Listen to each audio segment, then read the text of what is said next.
Bien, continuamos la segunda parte con pues la transcripción. Es el proceso por el cual se fabrica, se copia una parte del ADN, es decir, se copia un gen, fragmento que guarda información, y esa copia se hace en forma de ARN. El ARN será complementario a una de las cadenas de ADN, evidentemente, y será idéntico a la otra cadena, excepto que en lugar de timina habrá uracilo, importante, ¿vale? La síntesis o fabricación la realiza la ARN polimerasa, una enzima dependiente de ADN, ¿vale? Que va uniendo nucleótidos de ribosa, no de desoxirribosa, ¿vale? Nucleótidos de ARN, los va uniendo por enlaces fosfodiéster. Hace lo mismo que hace la ADN polimerasa, pero fabrica ARN. Trabaja igual, en sentido 5' 3'.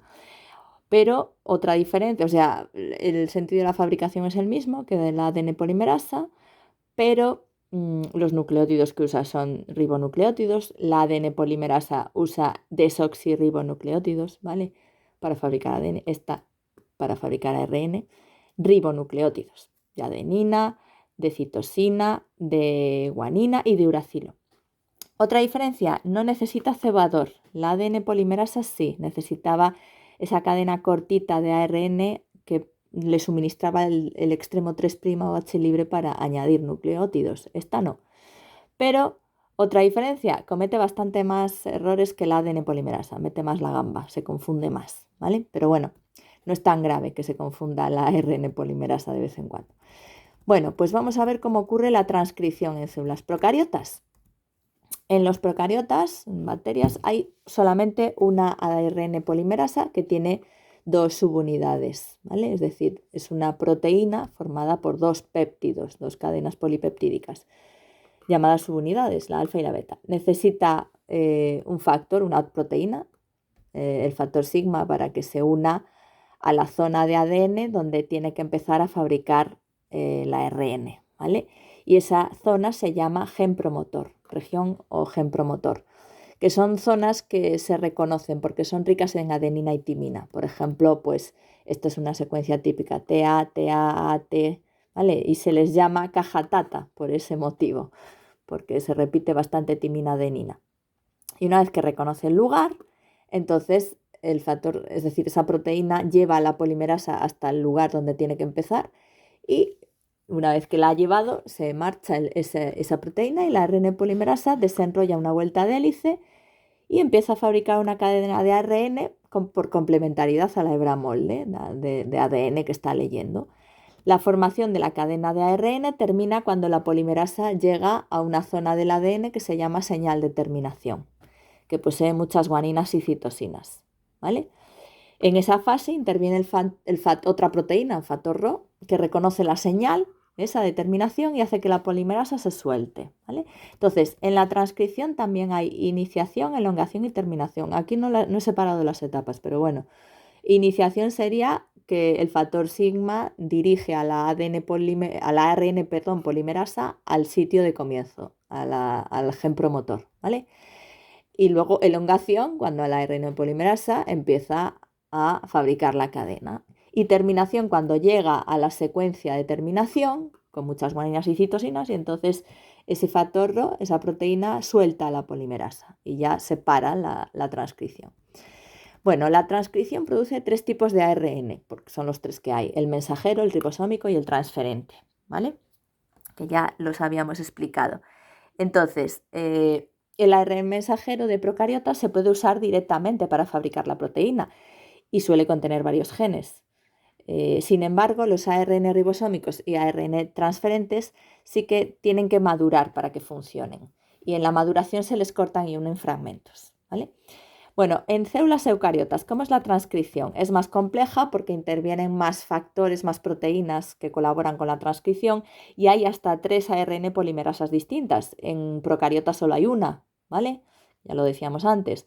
Esas 3 polimerasas son la ARN polimerasa 1, que esta se encarga de transcribir genes, es decir, fabricar ARNs de genes que llevan información para fabricar ARN ribosómico, excepto un tipo de ellos, que es el 5S, la ARN polimerasa 2, esta es la que se encarga de fabricar todos los ARNs mensajeros, es decir, estas transcriben zonas de ADN que llevan información para fabricar proteínas, que son pues la mayoría, ¿vale? Pero no todos los genes, hay algunos genes que llevan información para fabricar los ribosomas, ¿vale? ¿De acuerdo? Bueno, y luego la ARN polimerasa 3 que transcribe genes que llevan información para fabricar los transferentes, los ARNs transferentes y otros ARNs ribosómicos y otras proteínas importantes como las histonas, ¿vale? Bueno, pues también hay transcripción de genes de ADN de la mitocondria y de los cloroplastos que tienen su propio ADN.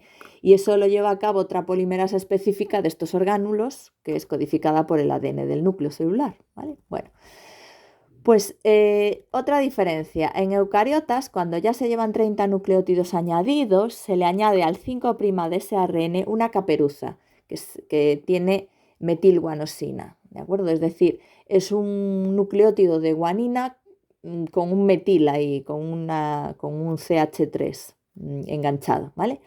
Un radical. Al terminar la síntesis, al ARN se le añade una cadena de 200 nucleótidos de adenina que se llama la cola poli-A. Y esas modificaciones que se le hacen, la caperuza de metilguanosina y la cola poli-A permiten identificar cuál es el comienzo y el final de ese ARN y además evitan que la molécula se descomponga porque ese ARN es bastante más inestable que el ADN, ¿vale? Evitan que lo mantienen estable, se degrade antes de que evitan que se degrade antes de tiempo. Y en eucariotas todos los ARNs tienen que sufrir maduración, ¿vale? Porque tal cual como acaban de formarse, pues no son funcionales. Entonces, ¿por qué pasa eso? Los genes eucariotas están fragmentados, es decir, dentro de un gen, dentro de una secuencia de nucleótidos de ADN que guarda información pues, para una proteína o para fabricar pues una molécula dada, están fragmentados, es decir, dentro del mismo gen hay zonas con información que tienen sentido, eso se llaman exones, y zonas sin información que se llaman intrones, es decir, pues secuencias de nucleótidos que no codifican nada, ¿vale?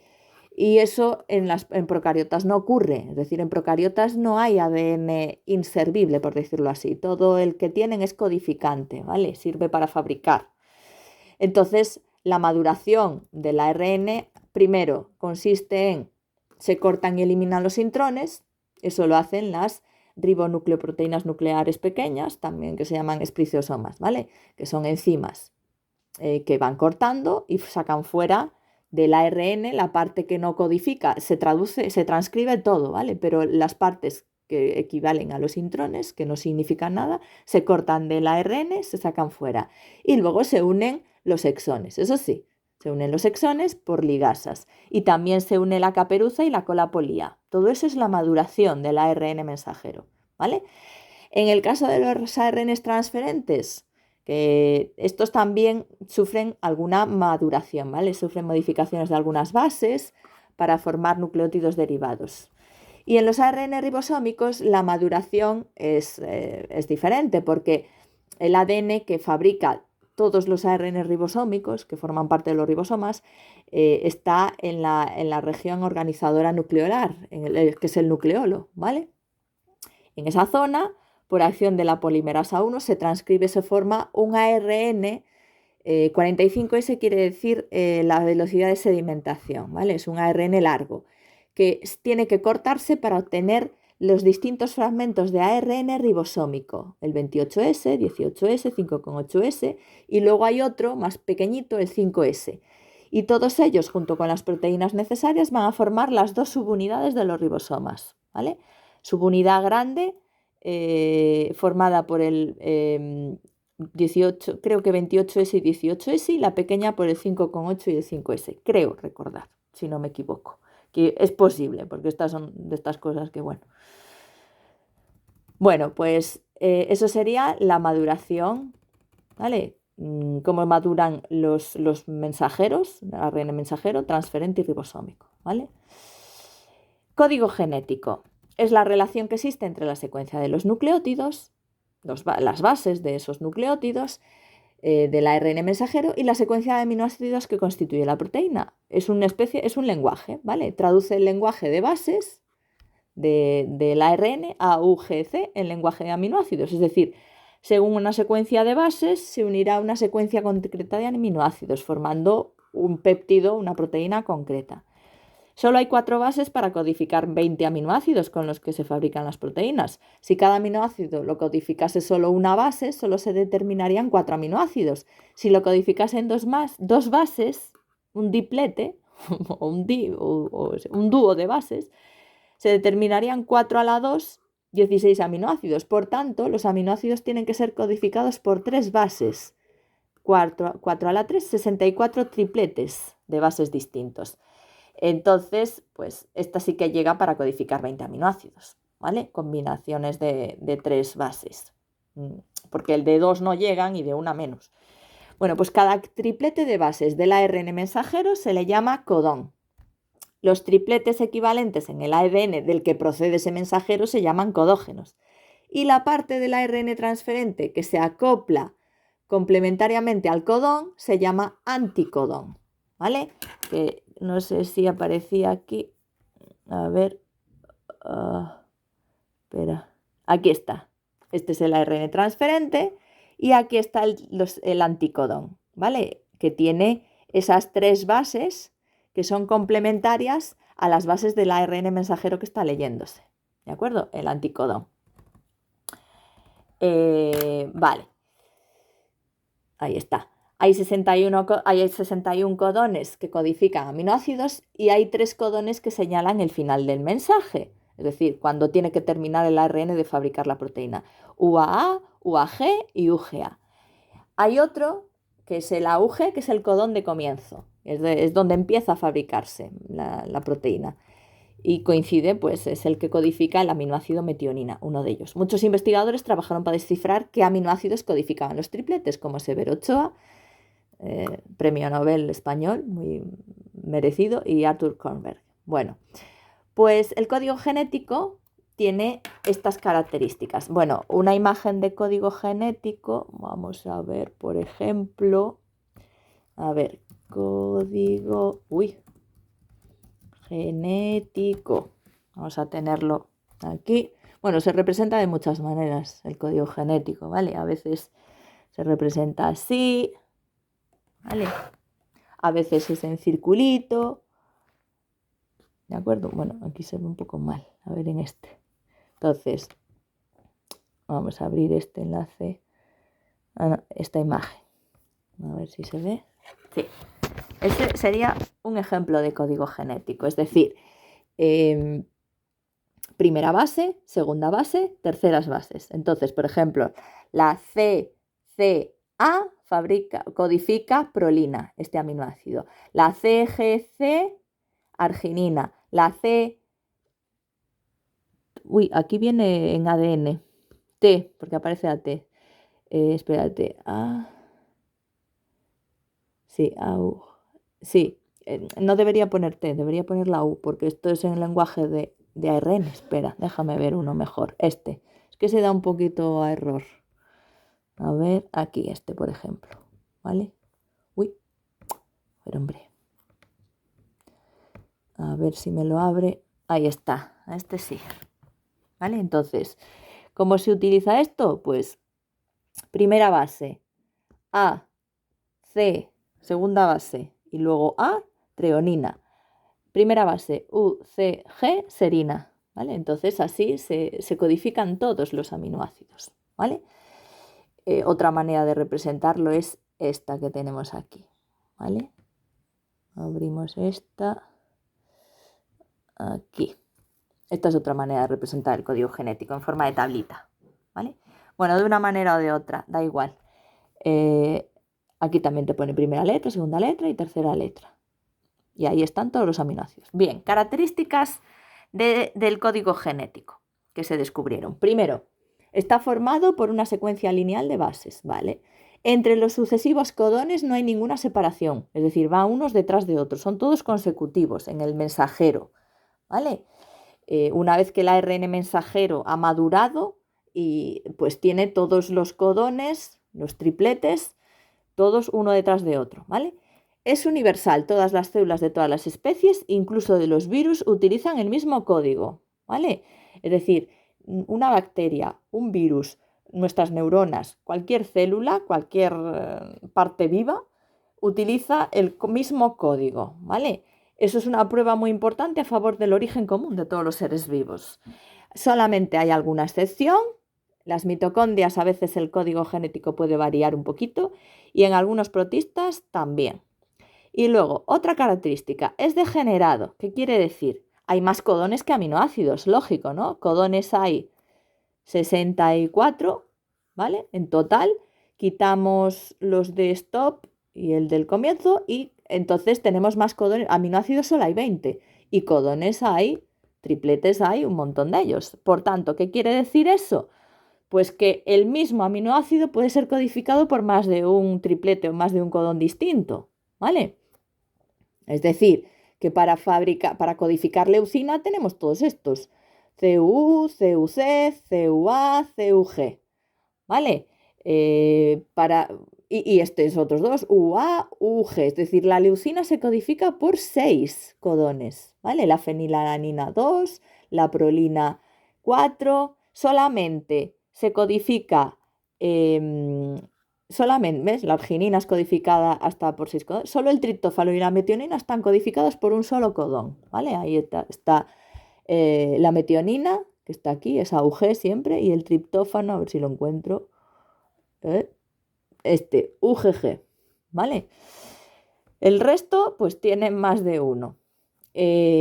Normalmente los codones que codifican al mismo aminoácido solo se diferencian en la última base. Por ejemplo, GCU, GCG, perdón, GCC, GCA y GCG codifican todos alanina y solo cambian en la última base. Empiezan todos por GC, solo les cambia la última base. Entonces, a eso se le llama el balanceo de la tercera base. Es decir, que con que la primera y la segunda base estén bien, la tercera, aunque varíe, el aminoácido no va a cambiar generalmente, salvo que estemos hablando del triptófano y la metionina y algún otro así, ¿vale? Y luego, es preciso, esto es muy importante, cada codón codifica uno y solo un aminoácido, es decir, que AUG siempre va a codificar metionina, siempre, ¿vale? Y AUU va a codificar isoleucina y AAA siempre lisina, no va a codificar unas veces lisina y otras veces argina, no, cada uno siempre el mismo aminoácido, ¿lo entendemos? Entonces siempre es un lenguaje preciso, ¿vale? Bueno, vamos a ver la traducción, que es la biosíntesis de proteínas a partir de la secuencia del ARN mensajero. ¿Quién realiza la traducción? Pues los ribosomas, evidentemente.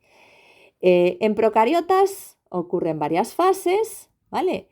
Lo primero que hay que hacer es fabricar los aminoácidos ARN transferentes, es decir, a cada ARN transferente, según lo que ponga su anticodón, tiene que unírsele aquí un aminoácido específico, ¿vale? El que le toca, ¿vale? Por ejemplo, si a este transferente, si en ese transferente el anticodón le dice complementario, por ejemplo, le dice UAC, lo complementario a UG es UAC. Es decir, si aquí pone espera que lo bajo un poco más. Si en el anticodón pone los nucleótidos que tienen son UAC, aquí se tiene que unir solamente metionina. Este es el transferente de la metionina, de ningún otro aminoácido más, ¿vale? Si aquí pone otra cosa complementaria al codón de otro aminoácido, aquí tiene que ir el aminoácido que le corresponda, ¿vale?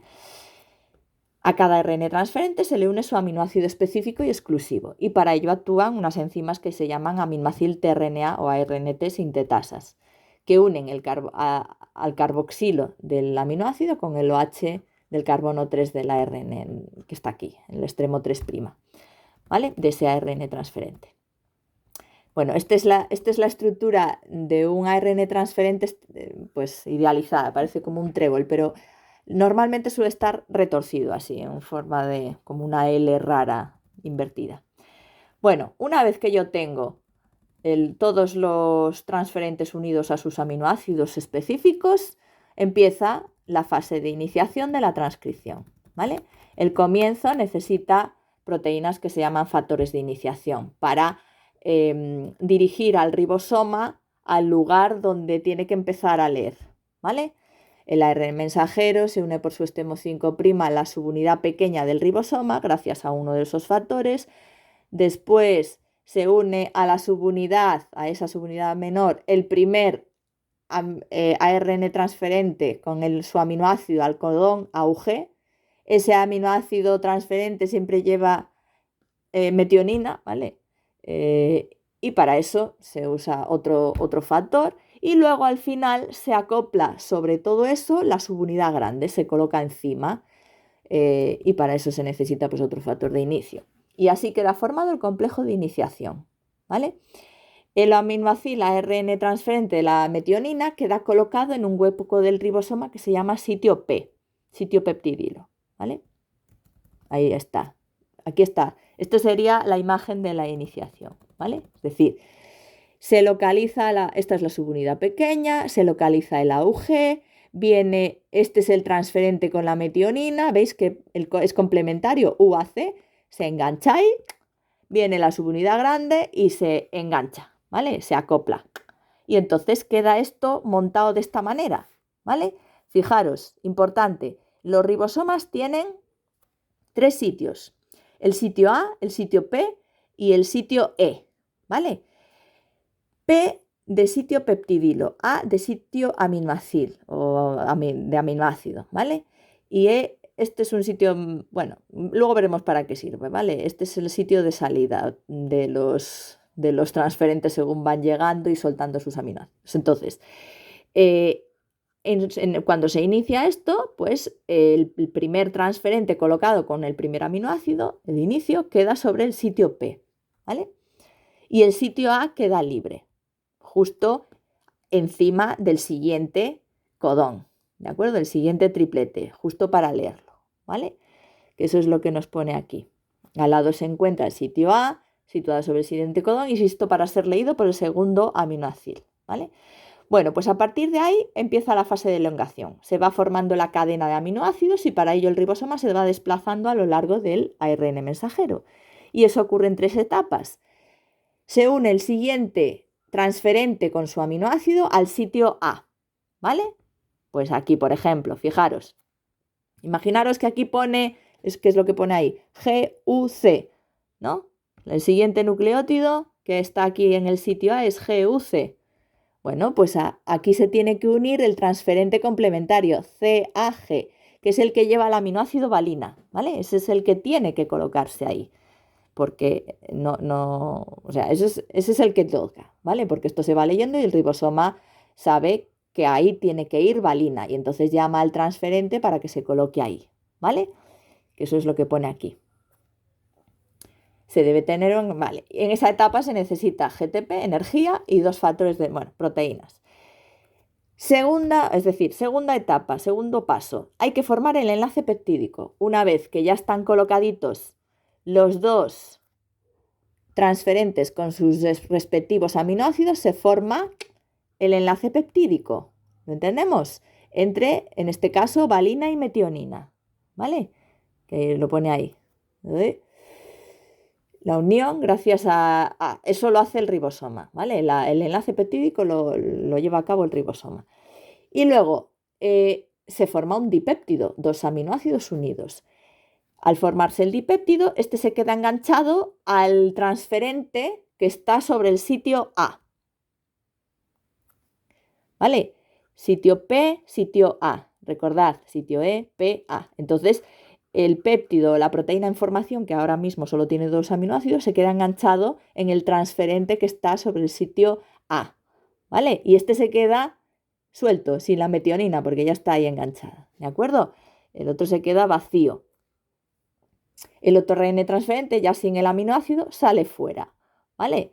Sale fuera, es decir, básicamente, bueno, sale fuera. Realmente lo que hace es el ribosoma, esto es el sitio P y este es el sitio A, ¿no? Y este es el E. Ahora lo que ocurre, antes de que salga para afuera, es que el ribosoma pega un saltito y donde estaba antes el sitio, fijaros, lo que antes era sitio P y sitio A, ahora este pasa a ser sitio E, sitio P, y ahora el sitio A, que es el siguiente, ya está libre, ¿vale? Se va desplazando para ahora colocar su sitio A en el siguiente triplete para leer, ¿vale? Eso se llama traslocación del ribosoma, que eso lo pone ahí, traslocación, al formarse tal, el ribosoma se desplaza en sentido 5' 3', avanzando hasta que el ARN transferente que lleva el dipéptido queda situado en el sitio P y el sitio A queda libre, ¿vale?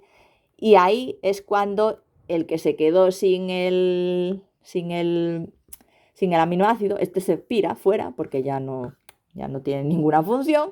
Y ahora aquí vuelve a leer el siguiente triplete, el que está sobre el sitio A, UUC. Y aquí tiene que engancharse el transferente que lleva fenilalanina, ¿vale? Y así se va leyendo, va pegando saltos. O sea, ahora lo que ocurre se une, esta cadena se uniría detrás de la fenilalanina, quedaría aquí metionina, valina, se iría alargando la cadenita que está creciendo aquí. Siguiente saltito, ¿veis? Así se van fabricando, cada uno de estos es un aminoácido, ¿vale? Y eso lo va haciendo, que es lo que pone ahí, comenzará de nuevo el proceso, ocurre hasta que llega a un triplete en el sitio A, cuando el ribosoma queda colocado en su sitio A sobre una secuencia de terminación, UAA, UAG o UGA, entonces actúan los factores de liberación, se colocan sobre el sitio A del ribosoma y no dejan que se una nada ahí, ¿vale? Hacen que la enzima del ribosoma suelte, libere el péptido, la secuencia de aminoácidos del transferente al que estaba sujeto, ¿vale? Y también se separan las dos subunidades. Queda bien el ARN mensajero, queda libre o bien se vuelve a utilizar, pero normalmente es destruido, ¿vale? A veces incluso se va degradando a medida que el ribosoma va avanzando hacia aquí, se va destruyendo por este extremo, ¿vale? Va leyendo por aquí, tiqui, tiqui, tiqui, y por ahí se va destruyendo el mensajero, ¿vale? Bueno, pues eso sería, ahí está la terminación, ¿vale? En la terminación, este es el factor de liberación, se une aquí, porque esto es una señal de stop, ¿vale? Stop. Y entonces, una vez que se engancha aquí, hace que se corte la proteína, ahí sale fuera la proteína, que es esta, y se separa una subunidad de la otra y el mensajero pues se destruye o lo que sea que haga la célula con él. Bueno, para que la velocidad de la síntesis proteica sea mayor, más rápida, un mismo ARN mensajero puede ser leído por varios... ¡Ay, madre! He puesto varios con B. Dios mío de mi vida. Estaría pensando en el bario, en el elemento. O igual me dio un minictus ahí. Bueno, es con V, ¿vale? Por varios ribosomas. Ese conjunto se llama polisoma o polirribosoma. Es decir, y se ve al microscopio electrónico, para que os hagáis una imagen de lo que es un polisoma o polirribosoma. Se llama de las dos maneras, ¿vale? Bueno, aquí viene el dibujito. El ARN mensajero y aquí hay un ribosoma, otro, cada uno fabricando su proteína. Evidentemente los que están más hacia allá tienen la proteína más larga, pero es la misma proteína, ¿vale? Es como una fotocopiadora, ¿vale? Como tener varias fotocopiadoras trabajando. Y esto al microscopio electrónico se ve, espérate, se ve muy mono. Al microscopio se ven así, a ver aquí, este mejor. Ahí se intuye, ¿vale? El mensajero anda por aquí, la cadena de mensajero, y cada particulita de estas es un ribosoma con su proteína colgando, ¿vale? Algunos polirribosomas se ven mejor que otros, pero sí, forman unas estructuras bastante llamativas en la célula, ¿vale? Bueno, curiosidades. Bueno, continuamos. La transcripción, lo que hemos visto hasta ahora es cómo ocurre la transcripción en procariotas, ¿vale? En eucariotas es muy parecida, ¿vale? Lo que pasa que, claro, en eucariotas transcripción y traducción están separadas. Transcripción ocurre en el núcleo, traducción, ocurre en el citoplasma. Están separadas en el espacio. En procariotas no, porque no hay núcleo, está todo pues, en el mismo lugar. Los ARNs mensajeros de eucariotas son bastante más duraderos y estables que los de procariotas, ¿vale? Los ARN mensajeros de los eucariotas son monocistrónicos. ¿Qué quiere decir eso? Que cada mensajero solo lleva información para un péptido, ¿vale? En procariotas, los ARN mensajeros son policistrónicos, es decir, en cada mensajero, que puede ser bastante largo, van codificadas para fabricar más de un péptido, ¿vale? Sobre varios polipéptidos, 1, 3, 4, ¿vale? Es para' básicamente, para ahorrar moléculas. O sea, los procariotas son muy eficientes en esas cosas, ¿vale? En el extremo 5' de los mensajeros eucariotas hay una caperuza de metilguanosina para poder ser identificada por los ribosomas. Los ribosomas eucariotas son más grandes que los procariotas y el primer aminoácido en eucariotas es metionina a secas, no formilmetionina, ¿vale? Y evidentemente se necesita un mogollón de factores de traducción de proteínas, más que en procariotas, ¿vale? Para llevar la subunidad, unirla, todas estas cosas. Muchos más factores para la traducción, para la iniciación, para la elongación y para la terminación. Bueno, continuamos. El dogma central de la biología molecular.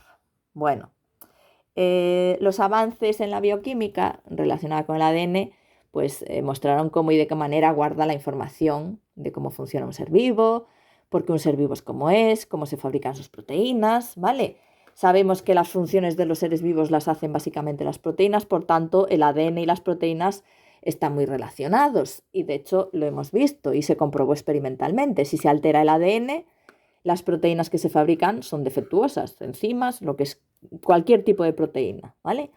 Por tanto, el ADN tiene que guardar información sobre cómo fabricar también enzimas, que todas son proteínas. Y esa primera hipótesis se enunciaba como un gen, una enzima. Para cada gen hay una enzima que fabrica. Luego se comprobó que los genes no solo pueden codificar enzimas, sino cualquier proteína.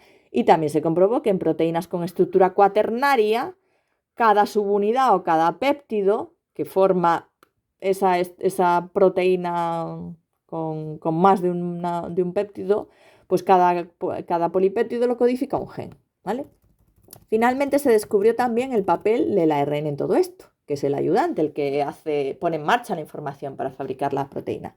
Pues todos estos conocimientos se resumen en el dogma central de la biología molecular, que fue denunciado por Francis Crick, uno de los co-descubridores de la estructura de la doble hélice, ¿vale?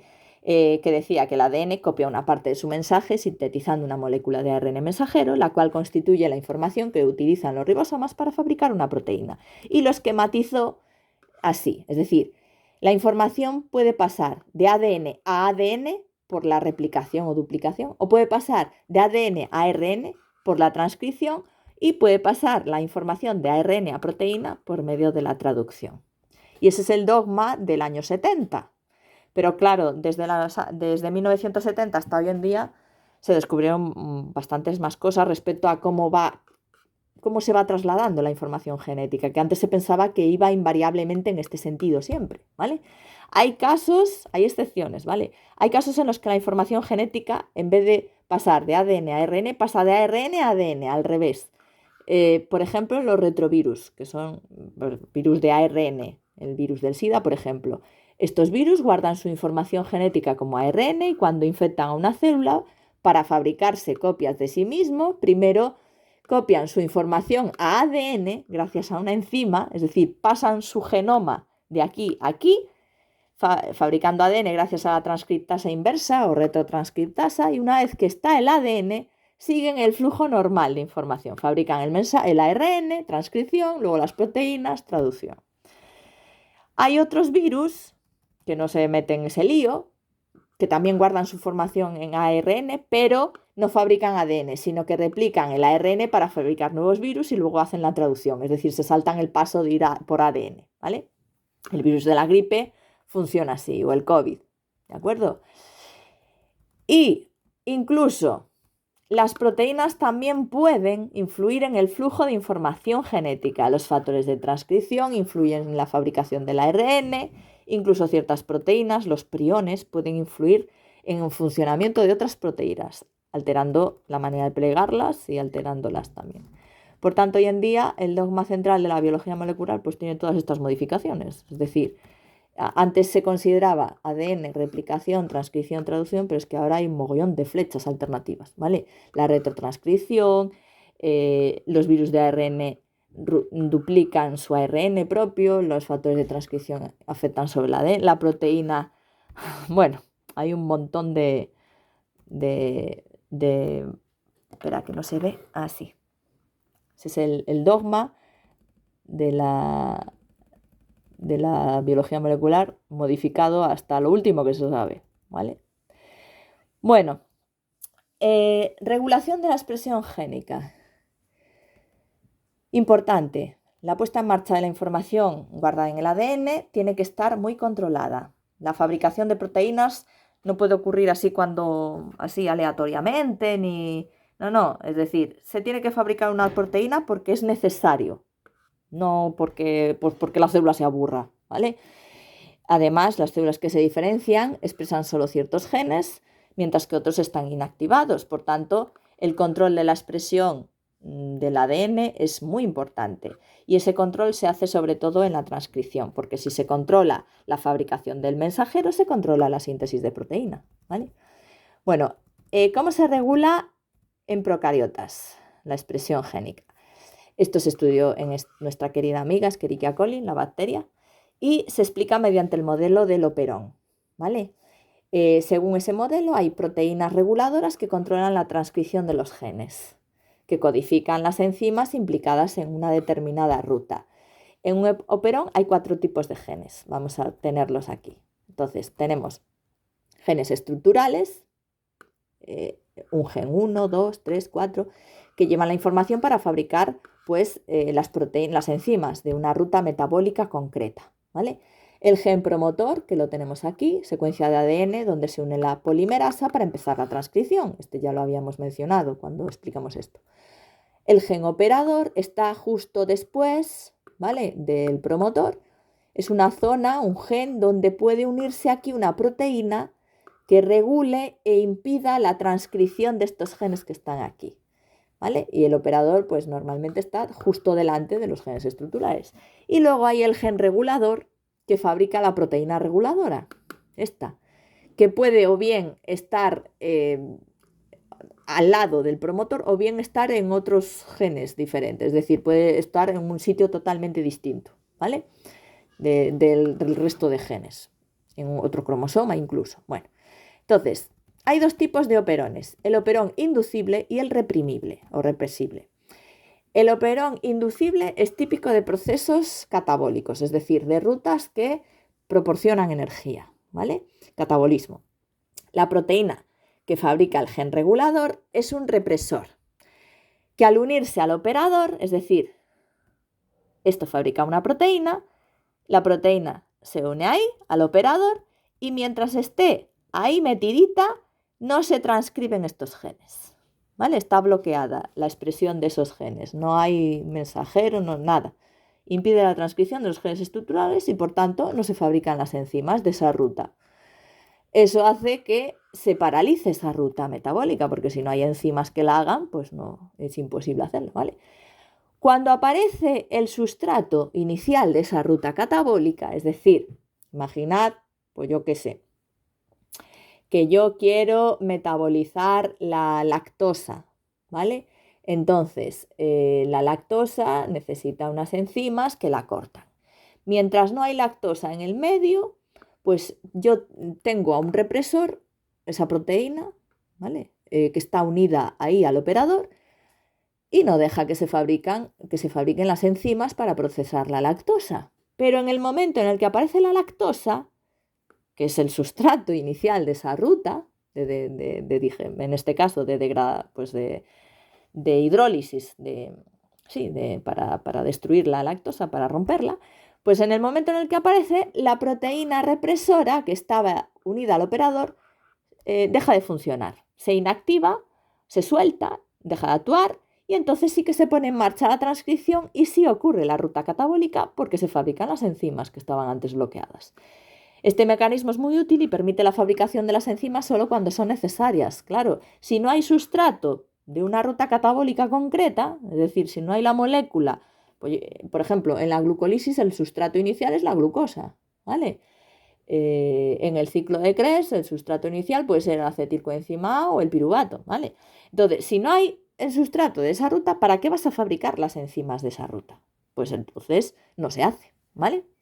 Y luego tenemos el operón reprimible, que este es típico de procesos anabólicos. En este caso, el represor por defecto siempre va a estar inactivo, al revés que en el otro caso, que aquí el represor siempre estaba funcionando hasta que aparecía el sustrato, aquí no. Aquí el represor siempre es inactivo y la ARN polimerasa actúa y transcribe los genes estructurales. Y esa proteína represora solo se inactiva si se une a otra sustancia, a otro correpresor, que suele ser el producto final de la ruta anabólica. Y esa activación impide la transcripción, ¿vale? Es decir, hace justo lo contrario. ¿De acuerdo? Bueno. Vale. Regulación en eucariotas. En eucariotas la regulación génica es bastante más compleja. Puede ocurrir, los niveles de control pueden ocurrir en la propia transcripción, en la maduración del mensajero, en el transporte del mensajero del núcleo hasta el citoplasma y en la propia traducción, ¿vale? Lo más normal es regular la expresión genética al comienzo de la transcripción. Concretamente, pues la ARN polimerasa es lo que más se regula. Y eso se consigue actuando a nivel del empaquetamiento del ADN. Si el ADN está asociado a histonas, es difícil que ocurra la transcripción, porque está muy, muy empaquetado, ¿vale? Cuanto más empaquetado esté el ADN, la fibra de cromatina de 30 nanómetros está más empaquetada que la de 10, entonces menos transcripción ocurrirá, ¿vale? Que es lo que le pasa a la heterocromatina, que es cromatina muy, muy condensada en el núcleo. Y factores activadores, como las hormonas. Las hormonas activan o inactivan la transcripción de ciertos genes. El control de la transcripción es muy importante porque algunos tipos de cánceres son debidos a alteraciones que causan activación masiva de genes implicados en la división celular y entonces la célula se empieza a descontrolar, a reproducirse en todo momento y se convierte en tumoral. Bueno, pues hasta aquí sería el final del tema.